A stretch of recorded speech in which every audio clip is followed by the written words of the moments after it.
ikrar rukun negara. Bahawasanya negara kita Malaysia mendukung cita-cita hendak mencapai perpaduan yang lebih erat dalam kalangan seluruh masyarakatnya, memelihara satu cara hidup demokratik, mencipta satu masyarakat adil di mana kemakmuran negara akan dapat dinikmati bersama secara adil dan saksama, menjamin satu cara liberal terhadap tradisi-tradisi kebudayaannya yang kaya dan pelbagai corak, membina satu masyarakat progresif yang akan menggunakan sains dan teknologi moden. Ikrar. Maka kami, rakyat Malaysia, berikrar akan menumpukan seluruh tenaga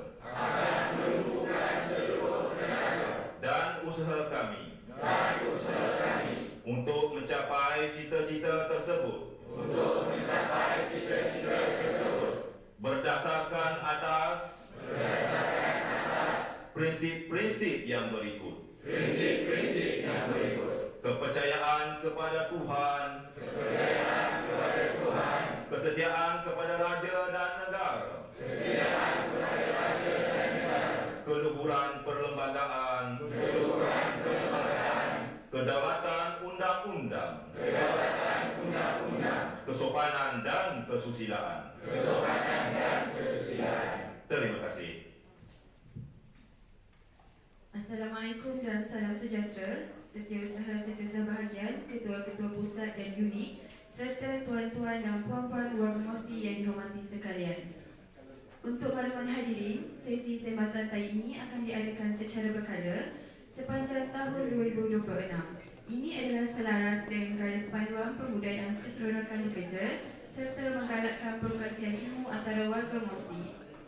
Tanpa membuang masa, sejajar dengan agenda Nasional Malaysia Sihat (ANMS) yang dilancarkan oleh Kerajaan Malaysia, sesi kita pada pagi ini akan dimulakan dengan senaman Radio Taiso. Mohon tuan-tuan untuk ambil tempat untuk kita Radio Taiso.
Ada piringan. Ada.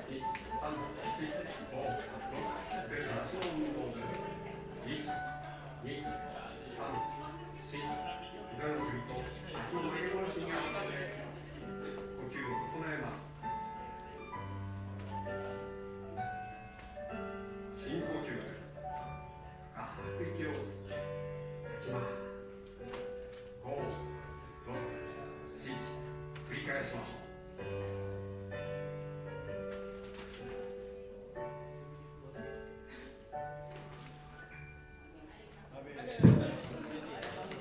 Okey ke semua? Okey kan?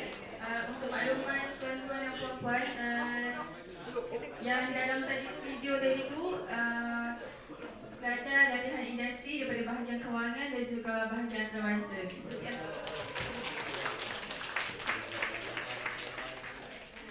Seterusnya, sesi ini akan diteruskan lagi dengan perkongsian ilmu yang akan disampaikan oleh Cik Nurul Idina Farzana binti Zulkifli, pelajar latihan industri wakil daripada bahagian kewangan.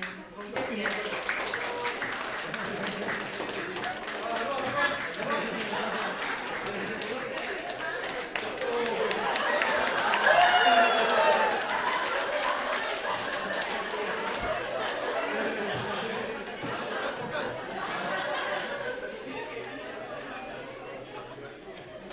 Assalamualaikum dan selamat pagi semua. Okey, boleh kita pergi ke first slide. Tengok dulu. Okey, ni tajuk saya. Apa dari dalam perspektif seorang intern melihat dunia pekerjaan. Wow. Okey, so saya berdiri di hadapan ni, so mungkin semua orang dapat tahu yang saya merupakan pelajar intern. So, sebelum kita pergi ke tajuk ini, kita akan mulakan siapa saya. Who am I? Let's go. Sekejap, kita kena duduk tepi. So, ini adalah gambar saya di tepi ini yang sudah menghasilkan my thesis di UMS, iaitu Universiti Malaysia Sabah, Fakulti Sains dan Teknologi. Okay, disclaimer, saya bukan orang Sabah tapi I can speak Sabahan and Sarawakian. Okey, dan saya merupakan pelajar tahun akhir, mengambil bidang matematik dengan ekonomi dari Universiti Malaysia Sabah, dan saya masuk MOSTI ini pada 25 Mac 2026. So, macam mana saya kenal MOSTI ni dan kenapa saya apply MOSTI? Itu mungkin semua orang nak tahu. Okey, macam mana saya kenal MOSTI ni? Ini hasil daripada kajian FYP saya, di mana time saya tengah search tu kan, buat kajian FYP tu, saya ternampak muka YB kita, muka YB Shah Ningkam tu. So tadinya hasil daripada FYP saya kenal MOSTI ni. So, kenapa saya apply MOSTI untuk intern di sini? Kenapa? First, sebab parents saya bekerja dalam bidang private. So, saya nak tahu proses dalaman dalam bidang perkhidmatan awam ni macam mana. Sebab kita selalu tengok dalam berita hasilnya saja, tapi kita tak pernah tahu prosesnya dalaman macam mana, siapa yang membuatnya. So, itu adalah salah satu kenapa saya apply MOSTI ni. Second, bila sebut Kementerian Sains, Teknologi dan Inovasi, nama pun dah gempak. So, saya mengharapkan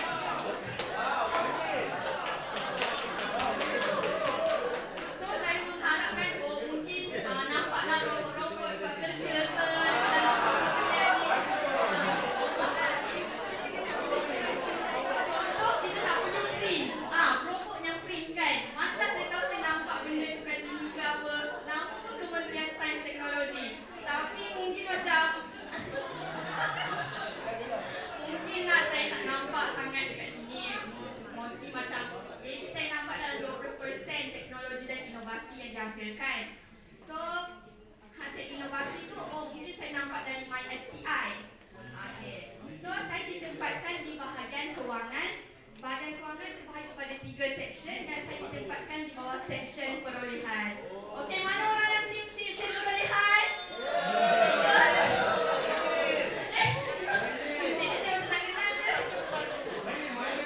Okay, next slide. Okay, ni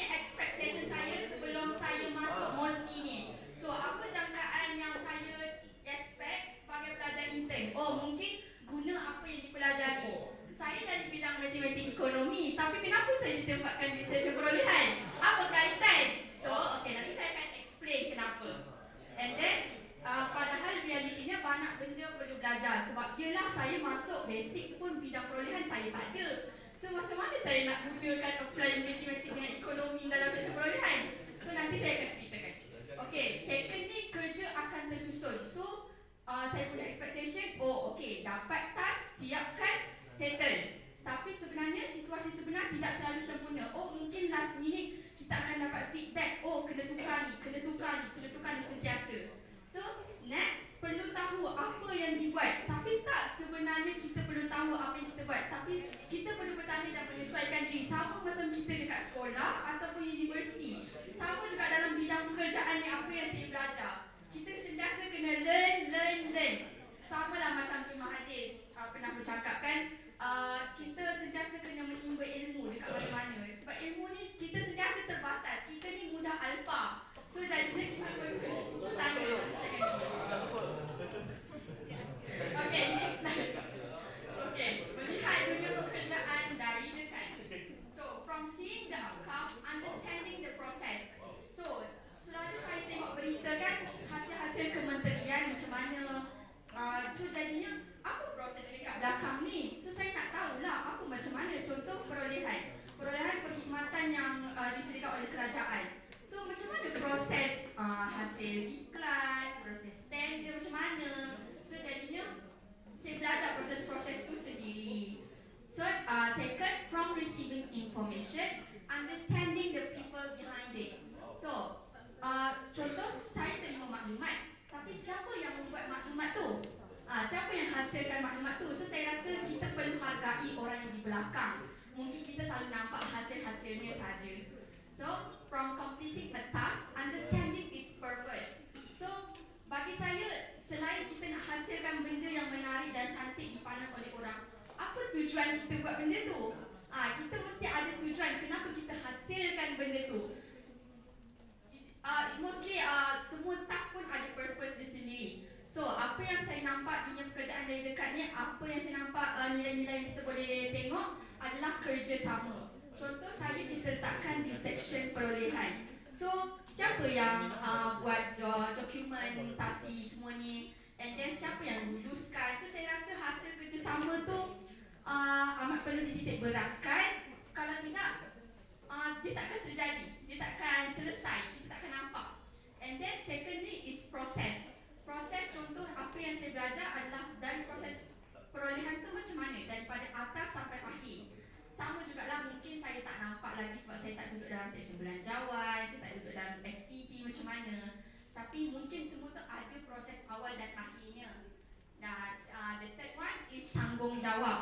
Kalau tak ada tanggungjawab tu, macam mana nak settlekan kerja? Okay. Dan komitmen. Contoh sekarang kita dah berkuat kuasa work from home. Macam mana yang work from home ni ada komitmen untuk settlekan kerja. Dan mostly saya kenal pegawai-pegawai depan saya ni yang dah berkahwin, dah ada anak. So macam mana ada komitmen siapkan kerja ni. Mungkin dekat rumah sambil buat kerja tengok Netflix ke, saya tak tahulah. Mungkin ada yang tengah settlekan anak ke, saya tak tahu. Tapi at least ada komitmen untuk settlekan kerja yang diberikan. Okay, next.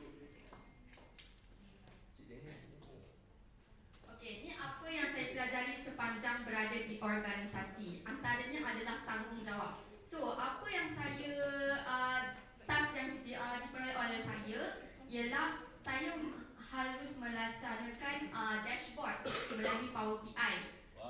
Okay, so ini adalah PPT Kementerian Sains dan Teknologi yang saya dah bangunkan. Antaranya tanggungjawab. Tanggungjawab apa yang saya kena dipertanggungjawabkan. So saya kena hasilkan dashboard ni lah. So saya dah bangunkan dashboard ni. Second is pengalaman. Macam mana saya, kan saya cakap tadi saya dari matematik dengan ekonomi. Macam mana saya kaitkan dengan section perolehan ni? So di sebalik matematik dengan ekonomi ni, kami ada belajar statistik. Okay, dari matematik dan statistik ni, kami harus menyelesaikan problem. So macam mana saya menyelesaikan problem data ni untuk terbentuknya hasil dashboard ni. Jadi inilah yang saya bangunkan.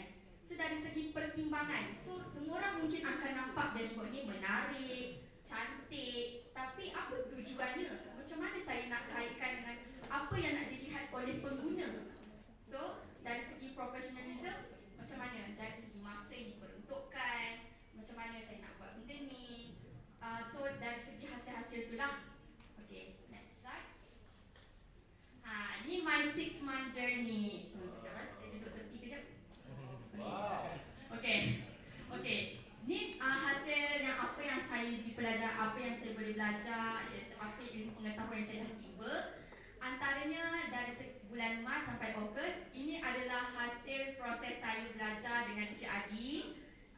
di seksyen perolehan. Saya timbul ilmu macam mana.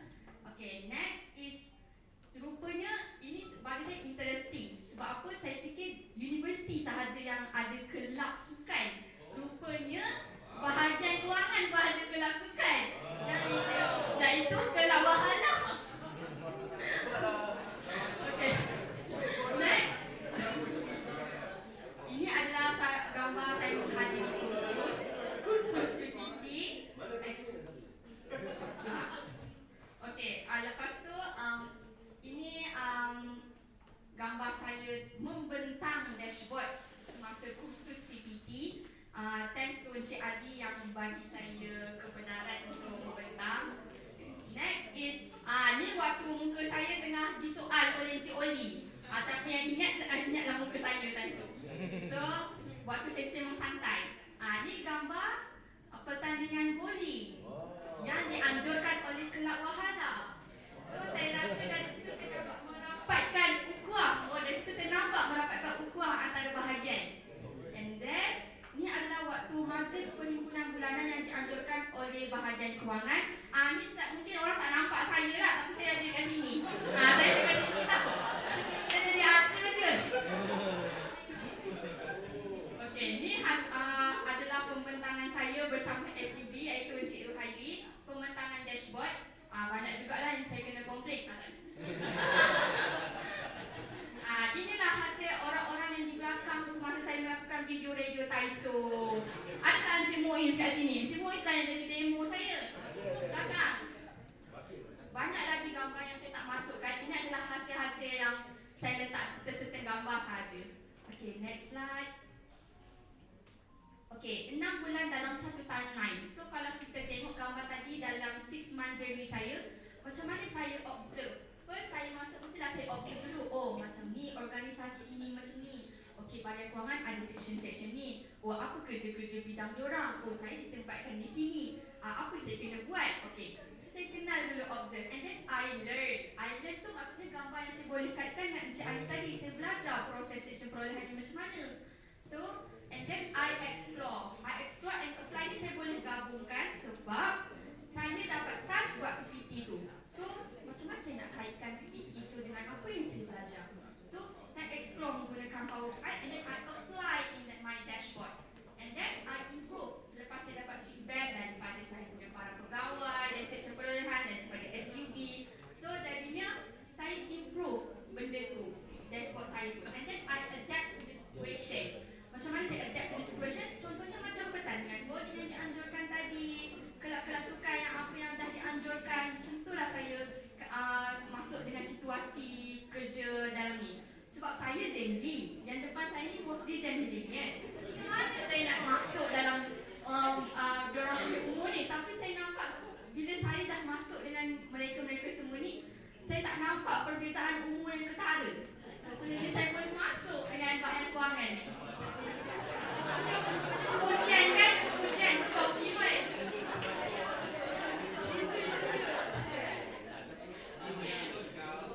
Okay, next slide.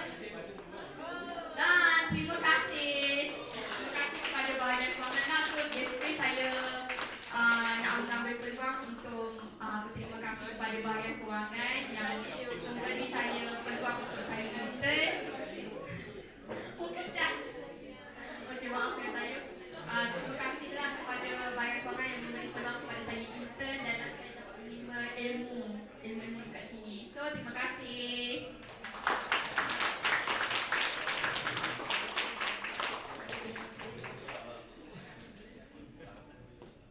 Terima kasih ucapan kepada Encik Nurul Idina. Saya buka soalan kalau ada. Nak tanya pada Idina? Siapa berani?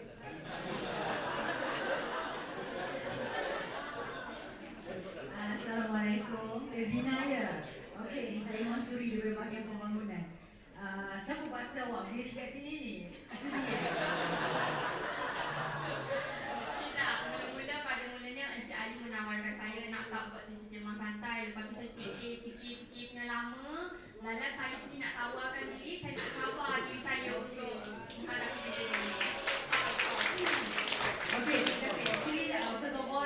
memang best lah, congratulations. Because it's very santai compared to the rest of the topic yang belum saya hadir lah. But soalan saya, because saya tertarik dengan when you talk about generation gap tadi, Gen Z kan. So kalau you tahu stigma orang yang bekerja, pada pandangan Gen Z, stigma orang bekerja kerajaan ni we are very high power distance, very high in hierarchy, in bureaucracy and so on. Tapi once you masuk bahagian kewangan, working with all of the government servant, you rasa you layak atau mampu atau boleh ke join government servant as pekerjaan, atau you masih prefer duduk dekat industri ataupun di private sector?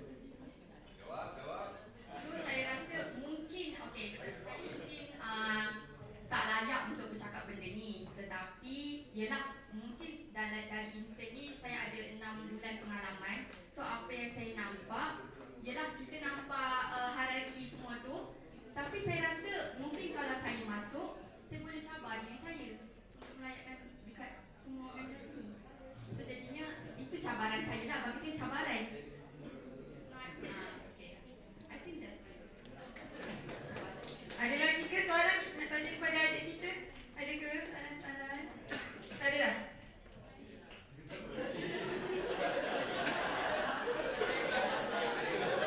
Kita bagi tepukan sikit lah untuk bagi soalan.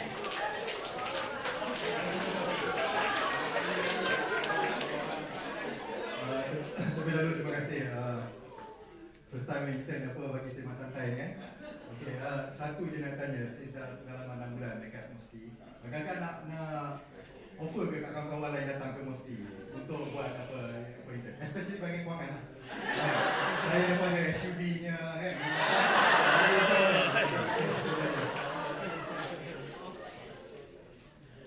Mungkin saya boleh cakap dari segi environment-nya, dari bahagian kewangan saya boleh cakap environment sangat best. Saya tak tahu.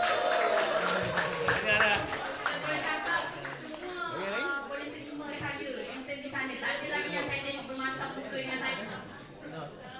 Tak ada masalah mungkin saya nampak. Sebab mungkin ada anggapan yang pegawai yang tak suka dari intern. Tapi buat masa ni saya tak nampak lagi lah. Even saya pergi bahagian lain pun saya nampak semua environment sangat best. Even dalam lift pun orang tegur saya. Best tak kerja kat sini? Saya cakap lah saya pelajar intern je. Alamak, jangan datang saya macam tu. Lepas tu, okey. Dia pun keluar lagi. So saya rasa dari segi environment sangat bagus. Dan dari segi proses kerja, saya boleh cakap bagi saya punya section perolehan lah, sebab saya lama dekat section perolehan. Dari segi proses pekerja sangat macam ni, sangat bagus. Sebab apa, dalam pergaduhan ke tengah makan ke, ada juga selit kamu kerja ni Saya rasa macam bagusnya diorang ni. Habis kerja pun bincang pasal kerja. Tengah makan bincang pasal kerja. Pergi jualan bincang pasal kerja. So saya rasa macam sangat komited dengan kerja mereka. Saya rasa sangat bagus. Ada lagi soalan? Tak ada dah? Boleh kita bagi satu tepukan untuk Ilmina lah. Buat dulu. Dengan itu berakhirlah sesi sembang santai pada hari ini. Majlis merakamkan setinggi-tinggi perhargaan kepada semua yang telah hadir bagi memeriahkan sesi pada pagi ini. Sebelum majlis bersurat, dimohon semua hadirin untuk ke depan kita ambil gambar, boleh?